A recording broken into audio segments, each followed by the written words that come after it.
बिस्मिल्लाहिर्रहमानिर्रहीम।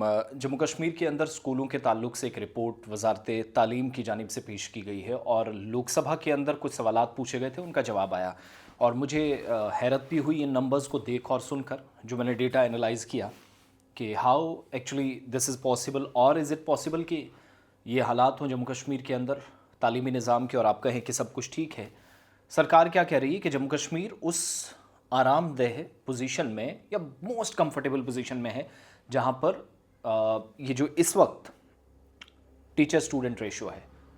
और ये सरकार का जवाब है। नंबर्स की तरफ जाएं, क्या कह रही है कि पूरे मुल्क के अंदर कुछ यूटीज़ और स्टेट्स के अंदर Jammu Kashmir teacher student ratio में सबसे ऊपर है।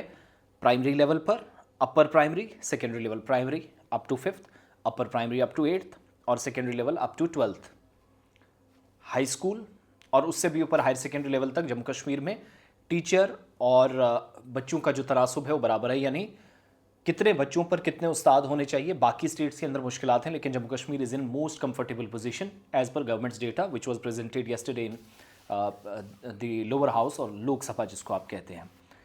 UDISC की रिपोर्ट 2024-25 की हुकूमत के जवाब के मुताबिक UDISC का जो डेटा और UDIC जिसको आप यूनिक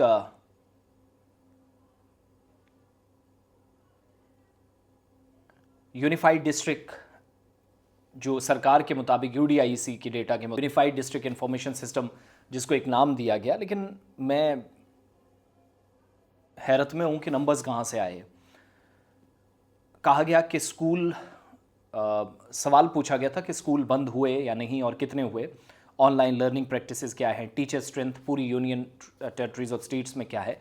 तो जम्मू कश्मीर का जवाब क्या है कि 11 बच्चों पर एक उस्ताद प्राइमरी लेवल पर, यानी 11 या 11 बच्चों पर एक उस्ताद प्राइमरी लेवल पर, 8 अपर प्राइमरी पर जो एवरेज बताई गई, और 12 बच्चों पर एक उस्ताद सेकेंडरी लेवल पर। ये डेटा सरकार का है।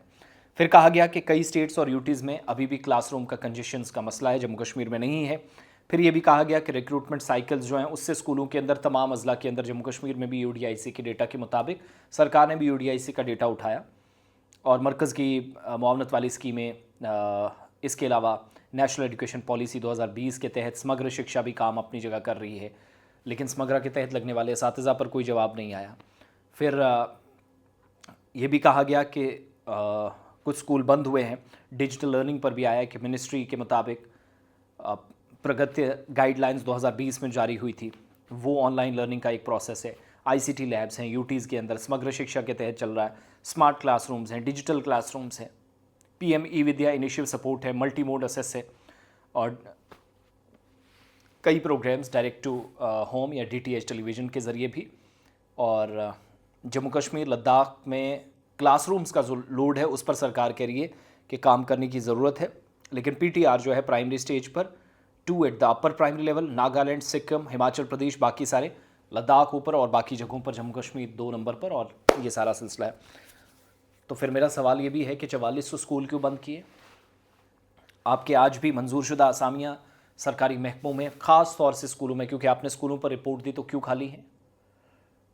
अप्रूव्ड पोस्ट को अभी तक फिल नहीं कर सके हैं, क्या परेशानी है? फिर पिछले साल अगर 1 लाख बच्चों ने, पिछले 3 सालों में 1 लाख बच्चों ने सरकारी स्कूलों में जाना वापस किया था, वो तादाद 60,000 तक क्यों आ गई है? 2023-24 के बाद 60,000 बच्चे क्यों स्कूल छोड़कर प्राइवेट स्कूलों को प्रायोरिटी दे रहे हैं? तो ये हालात हैं और गवर्नमेंट का डेटा। बाकी तो आप हकीकत जानते ही हैं, ढांचे की कमी, कई जगहों पर स्कूल नहीं, पास वाले में मर्ज कर दो। 1300 प्लस ऐसे स्कूल्स हैं जहाँ पर 1 टीचर, वो जो क्या कहते हैं सिस्टम को, वो निज़ाम काम कर रहा है, स्कूल विद 1 टीचर्स। तो ये हालात हैं और गवर्नमेंट कह रही है ऑल इज़ वेल।